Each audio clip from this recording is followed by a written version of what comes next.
Okay, hello, back at ya with another trip report video. That was really freaking geeky, but whatever. Okay, so this is my first, this is going to be the explanation of my first DMT trip report. That happened January 2016, so the very beginning of this whole year, in Slab City, and that's in Southern California, and that's a strange place to be. Salvation Mountain, if you guys know about that. But I'm just gonna go right into it. So it was my sister and a very spiritual man that I met. I call him my brother. But he was preparing to do a DMT voyage, I guess, that day, which my sister and I had no intentions of even taking it. We were just helping him prepare for that journey. And we met up with the medicine man and got in his van and drove to the middle of the desert where there was really nothing there. And my brother, Justice, he had his journey and he came back and he explained everything to us, and it sounded beautiful and just like DMT usually sounds. It was very similar how he shot out of his body and things like that. And then the medicine man looks at my sister and I, and he goes, "All right, which one of you is ready to go?" And I was like really caught off guard. I was like, we weren't going to do this. But I immediately knew inside that I needed to do it, or else I would have freaked myself out. And by waiting, I usually get really anxious by not doing things like right away. So I had no expectations at this point because I had no idea I was going to do it. So I go over with the medicine man to our own solitary spot under a tree, and he explains the process to me. And I never really researched or looked into DMT, but what he said sounded familiar, and then he got everything ready, and I took my first hit.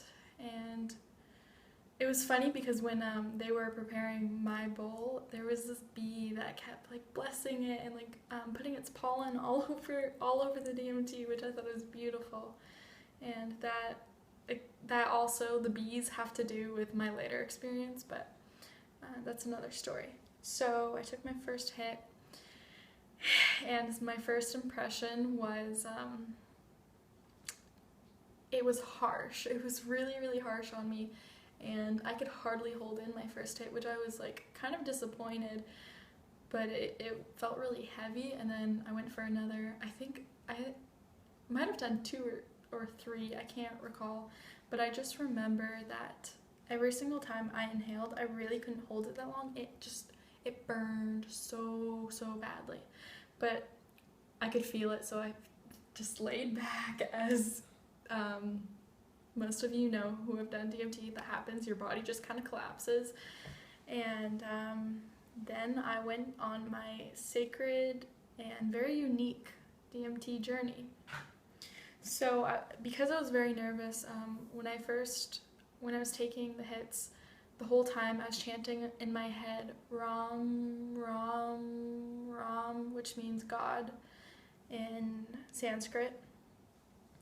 But I remember laying back, and everything around me was the vibration of Ram. And right at the core of my throat was the burning of like me inhaling this chemical, or the spirit of DMT. It was just burning in my body. I just remember it was going down my body all over, just slowly spreading as I was observing, like a fire, and I was burning. And eventually, I don't know how long after, but eventually sorry, I just had a banana, so I'm all like burpy. That's kind of weird. But so yeah, I was burning to death. That's how I felt. And eventually I felt that my skin was falling off of my bones, and I felt my eyeballs and the skin on my face just disappear, and it was just my skeleton that was left. And the next thing that I noticed was that I was kind of like seeing the flames or the smoke like rise up from me, and I kind of looked to the side, but not even with my eyes open. And I looked, and I was laying on top of this like wood, almost, no, it wasn't bamboo, but it was a raft of some sort. I was just floating on top of it on water, and I was just, the whole trip I was chanting Ram, Ram, and the next thing I know, it's not even a linear timeline or a knowing, it's just everything was an awareness of, oh, and this, and this, and this.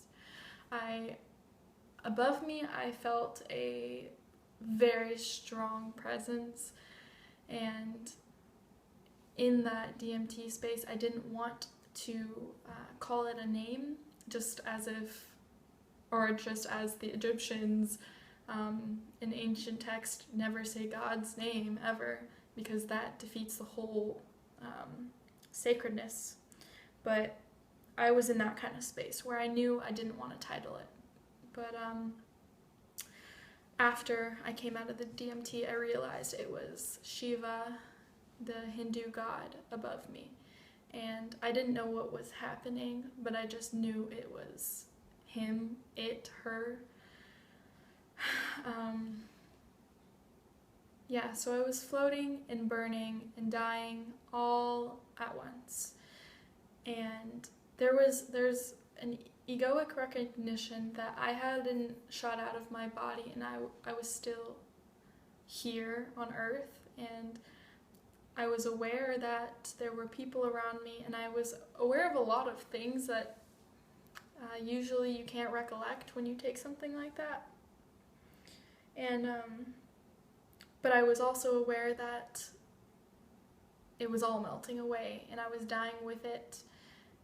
And then that scene was pretty much the whole entire DMT trip. And right before I came out of it, I saw this, I've seen it afterwards, like months too, was this face. It was red, and it had like veins with it was like red veins, and it just reminded me of the devil, but I wasn't afraid of it either. And I remember slowly coming out of this DMT space, and I look over at the medicine man, and the first thing I said was, I didn't go anywhere. And I was really, really, at first I was okay with it, but the more I talked about it, I felt down about that. Everyone else had an experience, and obviously in that moment I couldn't see that this was an experience, and not going somewhere is just as potent as going somewhere, but I couldn't see it yet. And I told him, I was like, I think I died a long time ago, and I don't know if I'm awake or alive anymore. And then he looked at me and said, you look pretty real to me, but in a really, really genuine and soft, loving way. And we just talked, and I told him how I felt, and he was very sympathetic, and we walked over to the rest of the group, and everyone was like, well, what happened? And the more and more I discussed it, the more sad I was that I didn't go anywhere or anything like that. And yeah, I dwelled on that for a while. And then later on, after my sister took it, her experience was very, very intense and very DMT oriented. But I kind of just want to mention one part. She, at one point, sat up and called for me, and I kind of freaked out, and I felt like her spirit or energy grabbed my shoulder, and I was pushed. But yeah, so there was that part with hers. But as we went back to Slab City and we went to the hot spring to just bathe and whatnot.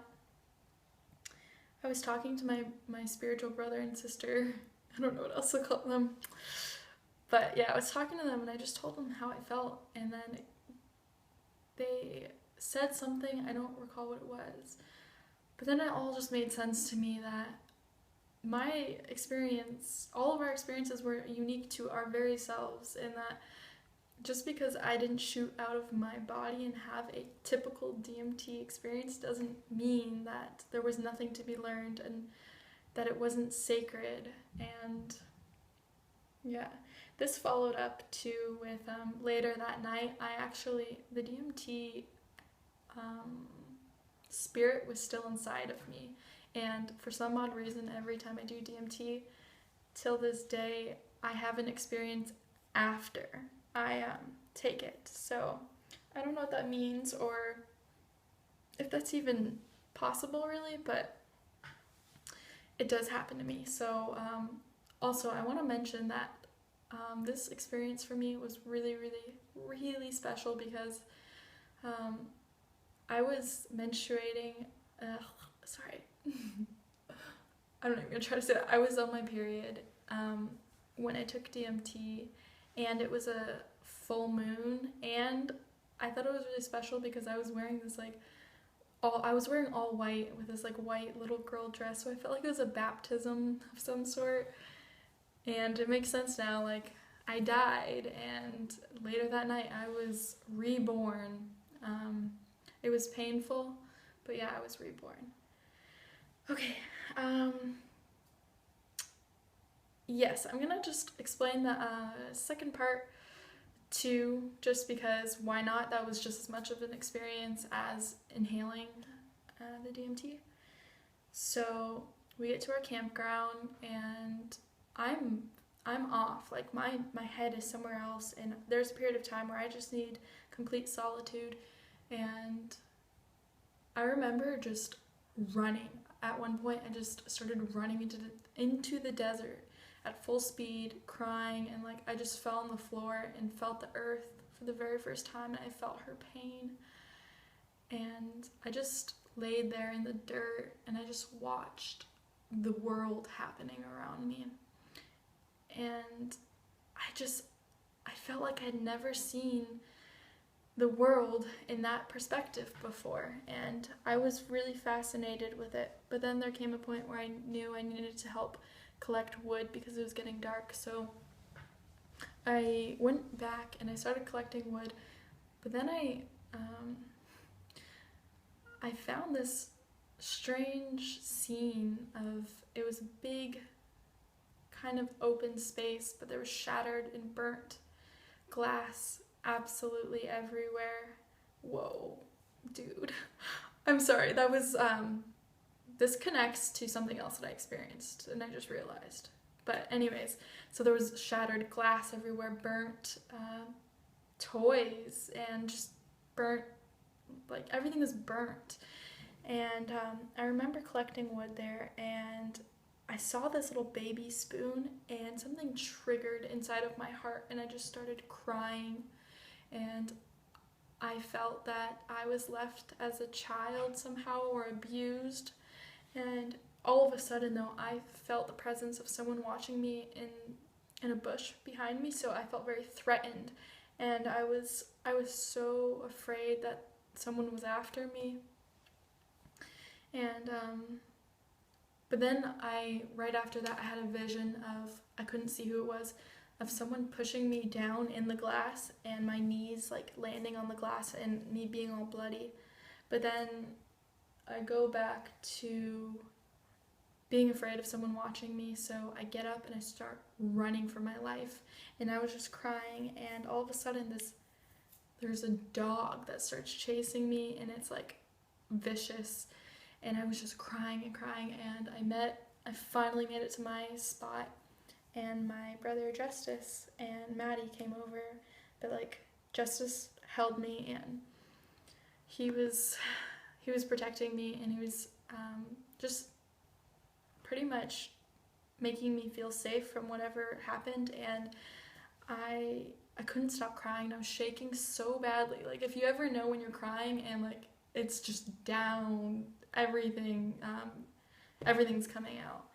And I started saying this stuff that I didn't even know was inside of me, and I kept saying, I just wanted to be a child. I never got the chance to be a child. They took it away from me. And I start talking, I don't want to go too into it, but I start talking about, it sounds like pretty much being raped as a child, which I don't, in this consciousness or memory, I don't recall that, but I've always had problems in that regard. Yeah, that's a little personal, but you know, that's what came up, and I was crying and releasing all of this childhood trauma. And he built a fire, and I was just crying and pouring it out into the fire. And then that night I was in so much pain. My body was in so much pain, and I sat under the full moon crying like half the night. And I did a lot of like oming and meditating and just releasing the whole night. And I worked with the element of fire all night long. And okay, and then the next day, I also had a very DMT oriented, the most strong psychedelic experience I've ever had, and I didn't take anything that day. I sat under a tree, and let's just say I walked into this perspective of what God meant. I saw everything, all of creation happening. I had never had so much power in my entire life. I was revealed many, many secrets, and I saw visions of what creation and what death were, and what's hidden behind religion, what's hidden behind love. And the very first time I ever saw the image of the two waterfalls that I explained in another video falling was in that moment. And I remember feeling so much hunger and thirst because I hadn't eaten in a few days. And there was this feeling of, don't you know you're it? If you're thirsty, partake of the water within. Like, that's what it felt like. And I thirsted and hungered no more, because I knew that I was water, and I was food, and I was energy, and I was light. And I remember falling into the fire and becoming the fire and burning all of this karma, this childhood karma off of me, and I felt so new, and I was being birthed in this portal of light. And I can talk for hours about this because I've experienced similar things since, but that was my overall DMT experience. It happened within 2 days, so it prolonged. And just because you inhale it in that moment doesn't mean it can't continue to work with you. And here's another thing that I really, really want to mention too, is that there are studies said that when women are menstruating, they release a natural form of DMT in that cycle. So it makes sense that after I took the DMT, I was releasing tons of DMT because I was already creating it naturally with my feminine cycle. So yeah, and okay, this is too long, but thank you for listening. That's my DMT story, and there will be a lot more to come because I've experienced a lot more after this too. So yeah, thank you, thank you, thank you.